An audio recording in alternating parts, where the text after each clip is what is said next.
सलाम पाकिस्तान 24 न्यूज की जानिब से आप सबको ईद मुबारक। मैं हूं मदीहा सलीम। बुलेटिन का आगाज करें। सबसे पहले आपको बताएं कि अफगान सफीर की बेटी का केस अगवा का नहीं, चंद घंटे लापता होने का मामला है। अगवा का सबूत नहीं मिला। लड़की ने चंद घंटों में 4 टैक्सियां बदली। लॉ एंड ऑर्डर का मसला नहीं। अफगान सफीर की फैमिली पाकिस्तान आकर केस लड़े और शनाख्त करे। इसराइल और भारत की हाइब्रिड वॉर चल रही है। वज़ीर दाखिला शेख रशीद की लाल हवेली में मीडिया से गुफ्तगू। कहते हैं कि दासू वाक़े की तहकीकात आला सतह पर हो रही हैं। मरियम नवाज गैर पार्लिमानी ज़ुबान इस्तेमाल कर रही हैं। के खिलाफ एक हाइब्रिड वॉर इसराइल और इंडिया की कॉन्स्पिरेसी के तहत चल रही है, हमें बदनाम करने के लिए। क्राइम दुनिया में सब जगह होते हैं, क्या बॉम्बे में नहीं होते? एक बच्ची जो है, एक एम्बेसडर की बेटी, हमारी भी बेटियों बजाय, वो चंद घंटों में 4 प्राइवेट टैक्सीज तब्दील करती है। दासू की इन्वेस्टिगेशन हो रही है, बड़ी जबरदस्त तरीके से हाईएस्ट लेवल पे हो रही है। मरियम नवाज जो हैं, जो जबान इस्तेमाल कर रही हैं कश्मीर में, वो मोदी के खिलाफ नहीं कर रही, वो इमरान खान के खिलाफ कर रही हैं। जो भी होगा वो कौम के सामने रखेंगे। वज़ीर ख़ारजा शाह महमूद कुरैशी का कहना है कि अफगान सफ़ीर की बेटी के मामले की तह तक पहुंच गए हैं। 700 घंटे के फुटेज का मुआयना किया गया। 250 लोगों से पूछताछ की गई। IG इस्लामाबाद ने पूरा रूट पेश कर दिया। 4 टैक्सियों के ड्राइवरों और मालिकान से पूछताछ की गई। अफगान सफ़ीर और उनकी बेटी से ताउन दरकार है। मजीद कहा कि दासू वाक़या अफसोसनाक है। CPAC को मुतासर करना पाकिस्तान के दुश्मनों की ख्वाहिश है, मगर पाकिस्तान चीन मिलकर दुश्मनों के अज़ाइम नाकाम बनाएंगे। ने उनके साथ पूरा ताउन किया।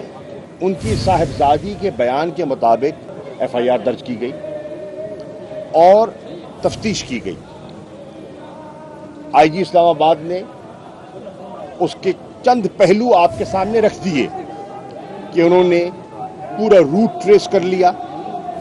उन्होंने जिन 4 टैक्सीज पर वो सवार हुई उनको ट्रेस किया और उन्होंने कहा कि उन्होंने कोई 700 घंटे की जो फुटेज है उसको एग्जामिन किया। 250 के करीब लोगों को उन्होंने तफ्तीश में शामिल किया। हम समझते हैं इसको हतमी शक्ल देने के लिए हमें अफगान सफ़ीर और उनकी साहिबजादी का ताउन दरकार है कि जो भी हक़ाइक़ हैं हम उनसे शेयर करेंगे कि पाकिस्तान के मुखालिफिन इसको पाकिस्तान के ख़िलाफ़ प्रोपेगेंडा के तौर पर इस्तेमाल करें और अफ़गानिस्तान और पाकिस्तान के ताल्लुकात मुतासिर करें। अपोजिशन लीडर सेनेट यूसुफ रजा गिलानी कहते हैं कि अगर कश्मीर का इलेक्शन साफ शफाफ हुआ तो पीपल्स पार्टी क्लीन स्वीप करेगी। भारत कश्मीर में मजालिम ढा रहा है, हुकूमत चलाना इनके बस की बात नहीं। मजीद कहा कि पाकिस्तान और अफगानिस्तान जुड़वा भाई हैं। वो मुल्तान में नमाज ईद की अदायगी के बाद मीडिया से गुफ्तगू कर रहे थे। ईद के मौका पर तमाम मुस्लिम उम्मा को और वो गरीब लोग जो इस वक्त महंगाई की चक्की में पिसे हुए हैं और वो कश्मीरी भाई बहनें, बुजुर्ग और बच्चे जो 5 लाख लोग कुर्बानियाँ दे चुके हैं और 8 लाख फौज जो हिंदुस्तान की है उन पर मजालिम ढा रही है, इस मौका पर उन सबको आपको नहीं भूलना चाहिए। फ्री फेयर ट्रांसपेरेंट इलेक्शन अगर हुआ तो पाकिस्तान पीपल्स पार्टी भारी अक्सर से जीत जाएगी। रहनुमा पीपल्स पार्टी मौला बख्श चांडो कहते हैं कि इस हुकूमत ने अवाम से खुशी छीन ली है। जैसी बेअमनी और दहशतगर्दी अब है, पहले कभी नहीं थी। पाकिस्तान की कोई खारजा पॉलिसी नहीं। वजीर खारजा सिर्फ अपनी शख्सियत को निखारने में मसरूफ़ हैं। वो हैदराबाद में ईद की नमाज की अदायगी के बाद मीडिया से गुफ्तगू कर रहे थे। जब लोगों को रोटी मुयसर नहीं, रोजगार छीना दिया नहीं जा रहा है, छीना जा रहा है। इन्होंने जिंदगी जहर कर दी है लोगों की। महंगाई ने इनकी हुक्मरानी का अंदाज तो देखे। यहाँ रियासती बदअमनी, रियासती दहशतगर्दी ऐसी कभी नहीं हुई है। खारजा के बयान देके, वजीर खारजा की हरकत और सकनात देके वो अपने इजहार करने में, अपनी शख्सियत को निखारने में पूरे हैं। दीगर खबरें शामिल करें। हांगकांग से आने वाला बहरी जहाज कराची साहिल के करीब समुद्र में फंस गया। शिपिंग लाइन सप्लाई का जहाज सामान उतारने के बाद वापस जा रहा था। इंजन कमजोर होने पर बहरी जहाज ऊंची लहरों का सामना ना कर सका। आपको अपडेट कर रहे हैं कि हांगकांग से आने वाला बहरी जहाज कराची साहिल के करीब समुद्र में फंस गया है। शिपिंग लाइन सप्लाई का जहाज सामान उतारने के बाद वापस जा रहा था। तफसीलात जानेंगे शकील नकवी से। शकील नकवी, बताइएगा ताज़ा तरीन सूरत हाल क्या है साहिल पर? मदिया, मैं इस वक्त सीव्यू के साहिल पर मौजूद हूं, जहां अब से कुछ देर कबल हांगकांग से जो एक सामान की सप्लाई का जहाज़ था वो कराची पोर्ट पर सामान उतारने के बाद वापस जा रहा था कि सीव्यू के साहिल पर ऊंची और तेज़ लहरों के बायस समंदर के साहिल पर फंस गया, रेत में फंस चुका है। इस वक्त अभी तक कोई रेस्क्यू टीमें यहां पर नहीं पहुंची, जबकि केपीटी हुकाम का कहना यह है कि केपीटी की रेस्क्यू टीमें और पाकिस्तान नेवी की रेस्क्यू टीमें जो हैं वो रवाना हो चुकी हैं इसकी रेस्क्यू के लिए, जहाज की रेस्क्यू के लिए। हैंग टैंग 77 इस जहाज का नाम है, जिस पर कंटेनर भी इस वक्त मौजूद है। मेरे कैमरामैन अगर आपको दिखा सके तो ये इस वक्त बिल्कुल साहिल के करीब है, रेत में मुकम्मल तौर पर धंसा हुआ है और इस वक्त अब तक कोई जो रेस्क्यू टीमें वो पहुंची नहीं। अलबत्ता ये कहा जा रहा है टीमें जो हैं वो रेस्क्यू के लिए रवाना हो गई हैं।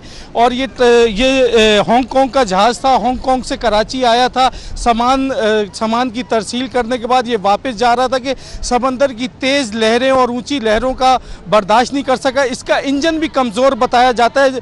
इंजन कमज़ोरी की वजह से भी ये तो समंदर की जो लहरें हैं और तेज़ लहरें थी, ऊंची लहरें थी, उनको बर्दाश्त नहीं कर सका और साहिल की सीव्यू के साहिल पर रेत में धंस गया है। जी शकील नकवी, इसको निकालने के लिए क्या कोई इंतजाम किए जा रहे हैं? जैसे कि आपने बताया कि अमला यहाँ पर मौजूद नहीं है मगर जहाज़ फंसा हुआ है, तो क्या अभी तक कोई इंतजाम नहीं किए गए हैं? जी मदिया, केपीटी हुकाम ने ये बात कही है कि पाकिस्तान नेवी की रेस्क्यू टीमें और केपीटी की रेस्क्यू टीमें जो हैं वो रवाना हो गई हैं, लेकिन ताहाल सूरत हाल ये है कि अब तक कोई भी रेस्क्यू टीम यहाँ पर नहीं आई है। किसी किस्म का कोई इंतज़ाम फिल वक्त नहीं किया गया, लेकिन ये बताया जा रहा है कि दोनों इदारों की टीमें जो हैं वो वहाँ रवाना हो चुकी हैं और किसी भी वक्त यहाँ पहुँचेंगी, इस जहाज़ को रेस्क्यू करेंगी और गहरे पानी तक धकेल के ले जाएंगी। जी ठीक है, बहुत शुक्रिया शकील नकवी आपका। मुल्क भर में ईद उल अज़हा अकीदत और एहतराम के साथ मनाई जा रही है। मसाजिद, ग्राउंड्स और पार्क्स में बड़े बड़े इज्तिमात हुए। कराची, पेशावर, कोयटा, रावलपिंडी, इस्लामाबाद में नमाज ईद अदा की गई। सदर मुमलिकत आरिफ अलवी ने इस्लामाबाद की फैसल मस्जिद में नमाज ईद अदा की। सेनेटर फैसल जावेद और डिप्टी स्पीकर कासिम सूरी ने भी सदर के हमरा नमाज ईद अदा की। चेयरमैन सेनेट मोहम्मद सादिक संजरानी ने ईद की नमाज कोयटा में अदा की। शहबाज शरीफ और सिराजुल हक ने लाहौर में नमाज ईद पढ़ी। यूसुफ रजा गिलानी और शाह महमूद कुरैशी मुल्तान, जबकि फजलुर रहमान ने डेरा इस्माइल खान में नमाज ईद अदा की। चौधरी शुजात हुसैन, चौधरी परवेज़ इलाही, चौधरी मोनस इलाही और चौधरी सालिक हुसैन ने गुजरात में नमाज ईद अदा की।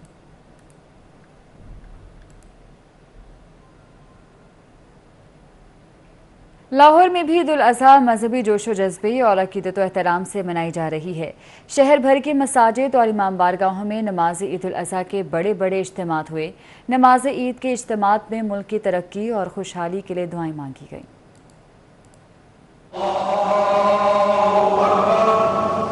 लाहौर की बादशाही मस्जिद में ईद की नमाज का सबसे बड़ा इज्तिमा हुआ। Governor Punjab Chaudhry Mohammad Sarwar, commissioner Lahore captain retired Mohammad Usman, deputy commissioner Mudassir Riaz ने बादशाही मस्जिद में नमाज ईद अदा की। नमाज ईद उल अज़हा के बाद मुल्क की सलामती के लिए खुसूसी दुआएं की गयी।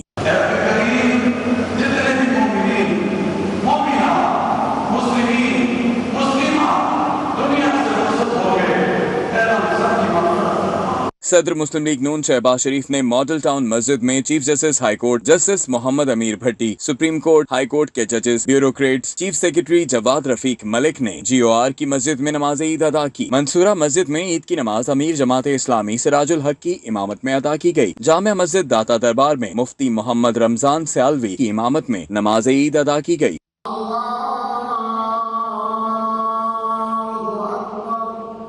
जामियातुल मुंतज़िर में मौलाना सैयद तदहीर हुसैन जैदी ने नमाज ईद की इमामत करवाई। IG जेल खानाजात Mirza Shahid Saleem Baig, superintendent Noor Hasan Baghela, deputy superintendent Mohammad सप्तैन ने कैंप जेल में नमाज ईद अदा की। जामिया अशरफिया में मौलाना फजल रहीम ने नमाज ईद की इमामत करवाई। बड़ी ईद के बड़े मजे। ईद के मौके पर घरों में कलेजी की तैयारी के बाद अब मरहला है चटपटे पकवानों की तैयारी का। खवातीन घरों में क्या क्या तैयार कर रही हैं, ये बता रही हैं समीन नवाज। समीन, बताइएगा।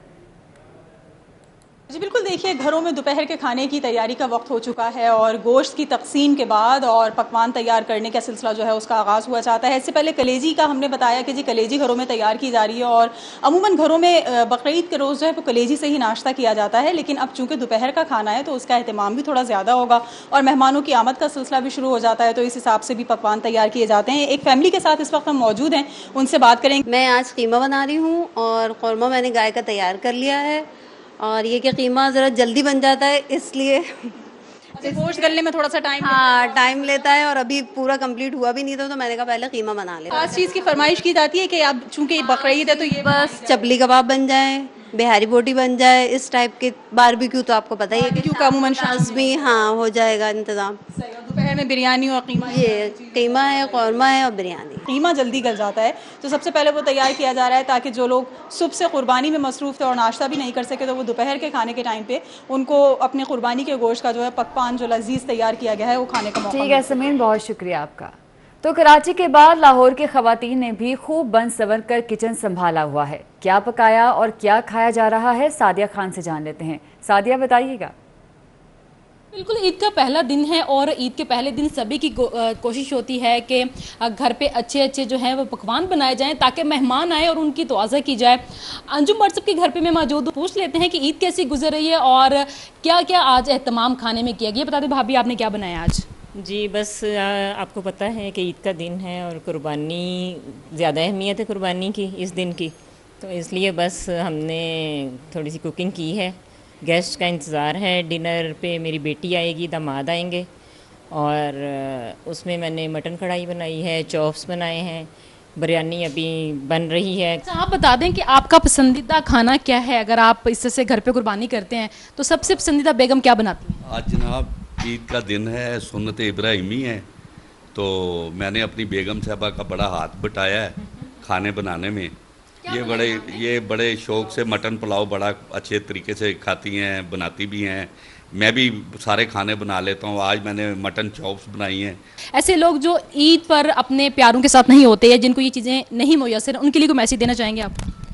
बस उनके लिए हम दुआ कर सकते हैं कि वो उनको भी अल्लाह ताला ये तौफीक अता फरमाए। स्पेशली ये ईद बेसिकली होती गरीबों के लिए कि जो बेचारे ये चीज़ें अफोर्ड नहीं कर सकते हैं, हम उनके लिए भी एहतमाम करें और ज़्यादा से ज़्यादा एहतमाम उनके लिए करना चाहिए। ठीक है इन्होंने कि जी ईद का दिन जो है वो बेसिकली मकसद है कि आप ऐसा पैगाम दें ताकि ऐसे लोग जो कि ये चीज़ें आम रूटीन में अफोर्ड नहीं कर सकते उनको ये चीज़ें मुयस्सर हों, ईद अपनों के साथ मनाएं और उन लोगों को अपने साथ याद रखें जो ये चीज़ें आम दिनों में भी अफोर्ड नहीं कर सकते। ठीक है सादिया, बहुत शुक्रिया आपका। खवातीन ने तो बन सवर कर किचन संभाल लिया है तो मर्द हजरात भी पीछे नहीं रहे।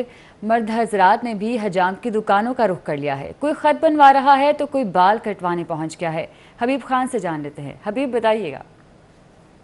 ईद कुर्बा का मौका है और लोग सुन्नत इब्राहिमी की अदायगी के बाद जो है वो अब जो 10 रोज़ से अपने बाल और नाखून जो नहीं कुतरवाए होते हैं वो कुतरवाने के लिए जो है रुख करते हैं हेयर ड्रेसर शॉप्स पे। और मुख्तलिफ जो शहर में इस वक्त हेयर ड्रेसर शॉप्स है वहाँ पे शहरियों की आमद का सिलसिला शुरू हो चुका है जो सुन्नत इब्राहिमी अदा करते जा रहे हैं। एक हेयर ड्रेसर भी हमारे साथ इस वक्त मौजूद है, उनसे बात करते हैं। सर आज का दिन जो फर्स्ट टाइम जो है कम होता है लेकिन कल से रश बढ़ेगा सर, क्योंकि कल जैसे ही ये फारिग हो जाएंगे आज के दिन वाले कल आएंगे और कल के दिन वाले परसों आएंगे, तो इसी हिसाब से रश बढ़ता जाएगा। अच्छा बिल्कुल, जिस तरह आपने देखा कि यहाँ पर ईद का मौका है, लोग सुन्नत इब्राहिमी की अदायगी के बाद जो है वो अपनी जो दाढ़ी है, जो बाल हैं, जो 10 रोज़ से नहीं मुंडवाए होते हैं वो कटवाने के लिए यहाँ पे आते हैं। साथ ही साथ जो हेयर ड्रेसर शॉप्स हैं शहर के मुख्तलिफ, वहाँ पे उनका कहना यह है कि आज पहला रोज़ है, थोड़ा सा रश कम होता है, शाम से रश बढ़ना शुरू होता है। दूसरे रोज़ जब ज़्यादातर लोग ठीक है हबीब, बहुत शुक्रिया आपका।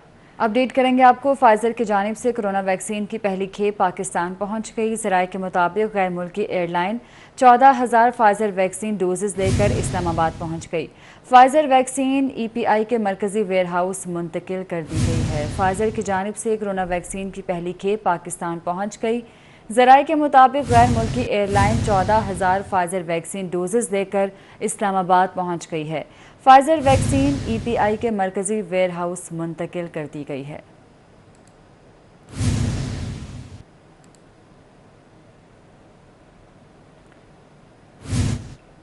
पाकिस्तान टेलीकम्युनिकेशन ने एक बार फिर टिकटॉक ऐप को बंद कर दिया। PTA की जानिब से जारी बयान में कहा गया है कि ऐप को नामुनासिब मवाद की वजह से बंद किया गया है। ये रिपोर्ट इसी बारे में है। पसंदीदा तरीन ऐप टिकटॉक ऐप एक बार फिर बंद कर दी गई है। PTA की जानिब से ऐप को आरजी बंद किया गया। PTA का पाकिस्तान में टिकटॉक ब्लॉक करने के हवाले से जारी किए गए बयान में कहा गया है कि साइबर क्राइम एक्ट के तहत कार्रवाई की गई है और ये कार्रवाई इस प्लेटफॉर्म पर नामुनासिब मवाद की मुस्तकिल मौजूदगी पर की गई है। इससे पहले भी PTA की जानिब से टिकटॉक ऐप को नामुनासिब वीडियोस की वजह से बंद किया जा चुका था। सबा बजीर, 24 न्यूज़, इस्लामाबाद। सीनियर सहाफ़ी, तज्ज़ियाकार, कॉलम निगार, मुदीर और साबिक निगरान वफाकी वज़ीर आरिफ निज़ामी खालिक़े हकीकी से जा मिले।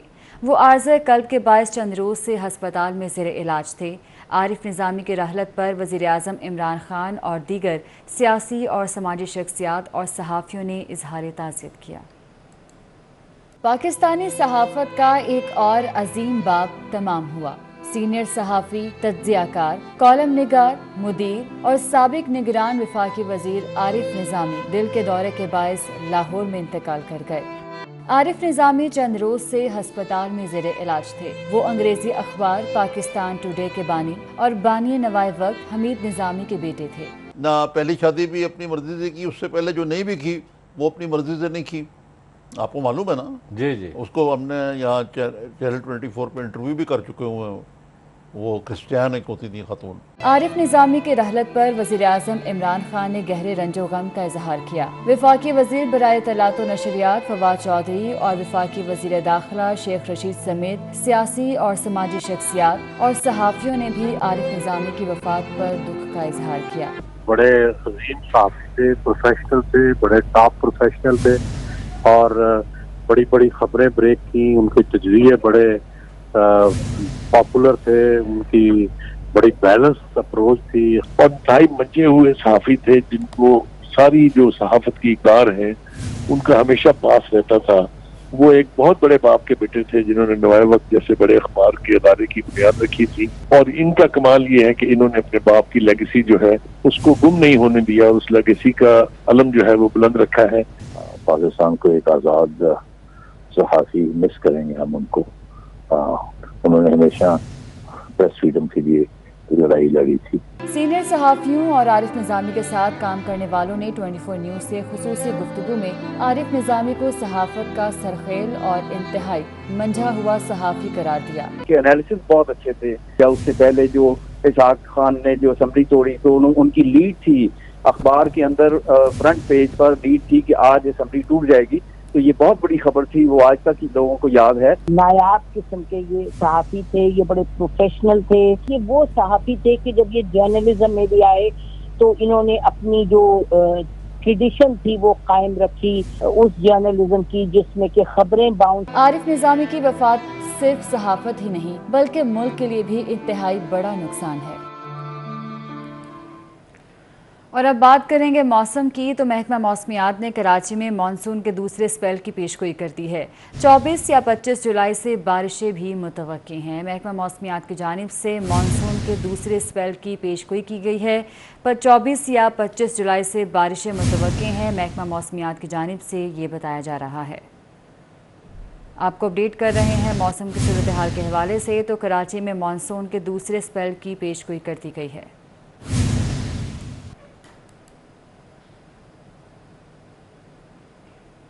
और इसके साथ ही न्यूज़ स्टूडियो से फिर वक्त इतना है।